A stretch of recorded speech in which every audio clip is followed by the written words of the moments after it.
What's going on, guys? This is Carroll from MyMMAnews.com and Carroll's Corner MMA podcast.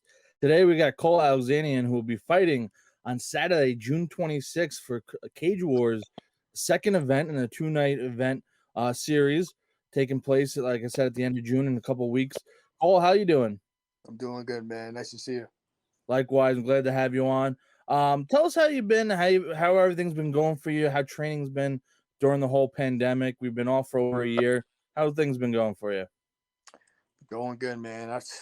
I've been training nonstop since that last fight, so it's been like over a year now, almost a year and a half. It's been a rough year, not only for me, but for everybody with the COVID stuff. But it ended up turning out great.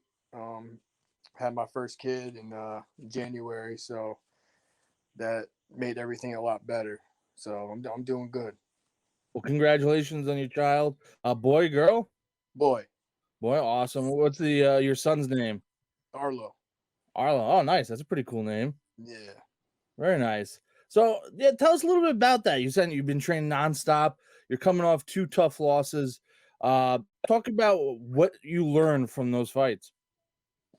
I mean,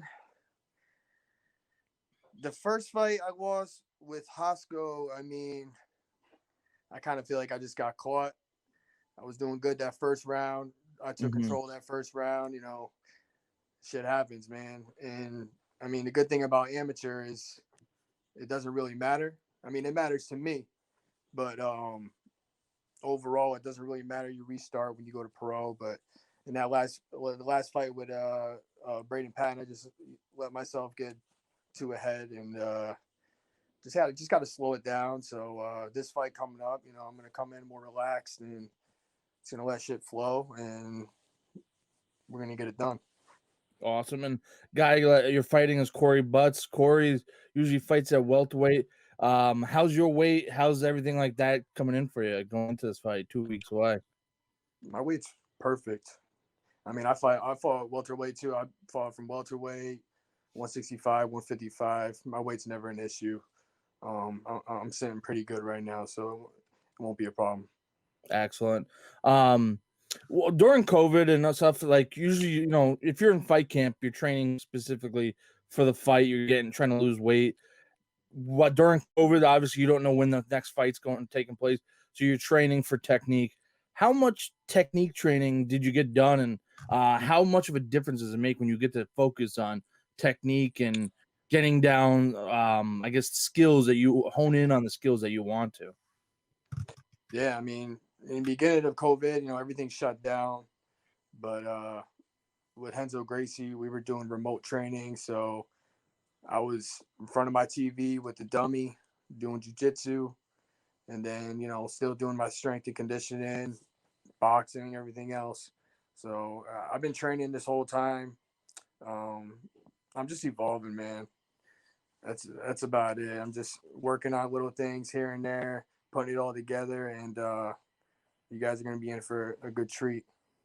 Awesome. I'm looking forward to seeing you get back in the cage. How active do you want to be this year? Do you have a goal of how many more fights you want to do as an amateur and then before you turn pro? What's the game plan for you? I'm thinking about probably towards the end of the year turn pro, but I want to stay as active as possible. I was looking to do some jiu-jitsu tournaments. Just the dates didn't line up good with my schedule, and I was actually supposed to have a boxing fight on the 19th of this month, but with Cage Wars fight, it's not going to happen. So I'll probably end up doing this fight. Probably take a couple boxing fights, maybe another MMA fight. We'll see how it goes. But I want to stay active as possible. Gotcha, absolutely. I know everyone's got that itch after being off for so long. You want to get in as much as possible. It almost feels like a year lost with the whole thing going on. Yeah. So you're thinking about doing a couple boxing matches. What's the reason for doing that? Is that just kind of to hone in on the skill, or is that just something to challenge yourself as an amateur? Just challenge, man. I love competing. That's just me. And no matter what it is, boxing, jiu-jitsu, MMA, I love doing it all. So, I mean, I got like 4 boxing fights now, plus the 8 MMA fights, couple of jiu-jitsu tournaments. I just like competing. So that's why I do this. Awesome. Tell us a little bit about what inspires you to get in there and compete. You're a tough guy. You get in there, you put on some pretty good shows for everyone. What inspires you to keep practicing, staying in the gym, and getting in there inside the cage and going to war? What inspires me is older guys like Tommy Marcelino that are still in there every day training.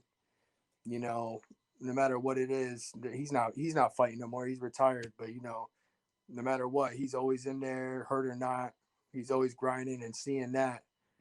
How can you not be inspired? You know what I mean? So guys like him, Mervyn Rodriguez, those guys, OGs of the game, they're always training. They're always pushing me and my teammates. So seeing that really, inspires me to keep training and, just keep going.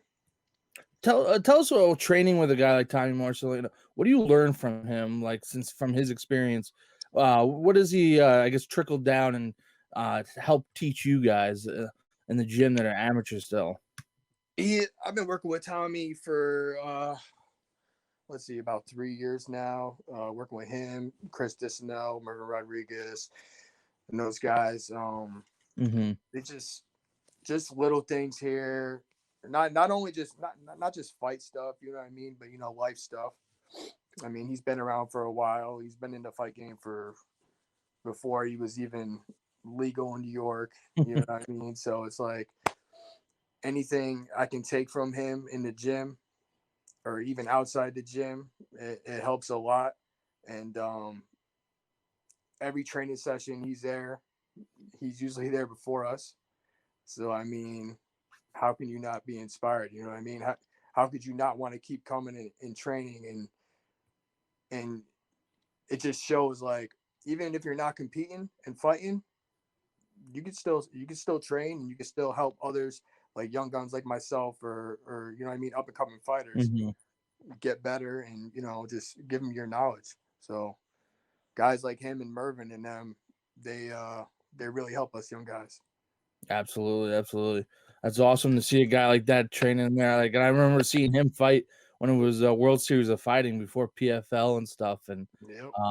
it's cool to hear that he's still in there training. He's pretty much a gym rat, huh? Yeah. He I don't know how he does it, but hey, he's doing it, and I'll probably see myself being the same way. You know what I mean? Helping these young guys, and that's what it's all about. Awesome, awesome. Tell us something about you that nobody knows, but you'd like to share with everyone. Uh, I mean, I'm pretty straightforward, man. All I really do is I work and I work out, and that's it. I come home and I just like enjoying time with my family. Um, I'm a pretty simple person. Um, I don't know. A lot of people look at me as like this, like mean, tough Marine or whatever, but I'm actually pretty down to earth. I'm easy to talk to. I'm easy to work with in the gym. Like I was just saying with Tommy, helping younger guys. When I see younger guys coming in the gym, like starting their fight career, amateur fight, I'm more than welcome to help them with anything. And I think people get a little surprised when they first meet me to see how down to earth I am and how open I am. So Awesome. Well, have you seen the movie Warrior with Tom Hardy? yeah, You yeah, kind of good have like movie. the same like physique and the demeanor, the very quiet but like rugged like look and everything. Good That's movie. what would scare the hell out of everyone. It is a great movie. Nah, man, I'm a nice guy, man. That's all. That's all show. Awesome, awesome. I'm looking forward to seeing you get in the cage. What can we expect while you're in the cage against your opponent, Corey Butts? You can expect my best performance.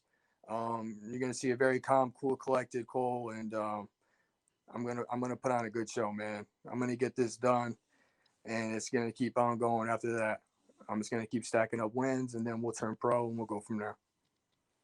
Excellent. When you turn pro, what do you believe you have to do to continue to be successful as a professional? Is there any differences or any changes you need to make from an amateur to a professional? I mean, not for me. I don't feel like I already train like professional. I'm around professionals. I train with all Mhm. professionals. I mean, I hold myself to a pretty high standard when it comes to training, and when I have a fight, I'm as disciplined as they come.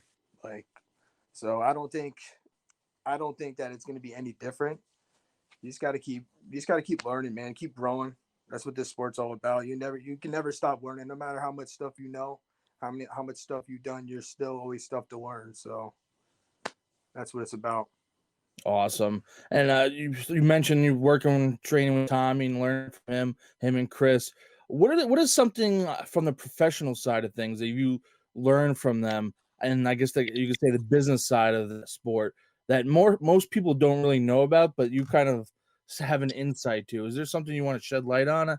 Anything like that? Anything you see or learn about, like Um, contracts or money, anything like that? Is it anything like that?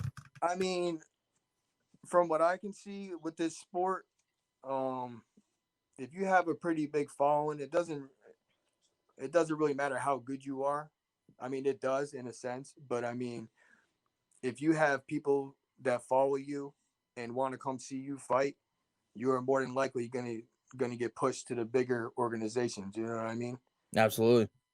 So if you're like someone that's not really known, I mean, you can still be super good, but you're just gonna stay at the lower class at a pro organizations. So I think putting yourself out there a lot more, the social media now with the social media and everything else, you get that big following. That's how you get pushed up to the bigger organizations, and that's just what I've seen um, throughout the years. Awesome. Yeah, I agree with you. I've definitely noticed that as well. Um, so prediction of the fight. You said we expect from it prediction first round, second round, any TKOs, anything like that. Hey man, it's just gonna come, and there ain't no prediction. I'm gonna get the win, but whatever happens, happens. I'm ready for it all. Stand up, grappling, whatever. Excellent. Cole, I appreciate taking the time to hop on and chat. Looking forward to seeing you get in there and go to town against Corey Butts. Should be a great fight for the fans at the Armory on June 26th. That's the second night of the 2-night event for Cage Wars. Cole, if people want to follow you on social media, how can they follow you? Just Cole Alexanian, Instagram and Facebook. That's it. Anyone you want to give a shout out to before we wrap this up? Give shout out Tommy Marcelino, Mer Rodriguez, Chris Dissanel, Henzo Gracie Latham, of course, Kyle Provenzano at Shots Boxing, who's been helping me out for the past 2 years and really helped me evolve my game. Awesome, Cole. I'm looking forward to seeing you again inside the cage and outside the cage at the event. Best of luck, my man. All right, Kyle. Thanks, man. Thank you. Have a good one. This is Carroll's Corner MMA podcast, and we're signing off.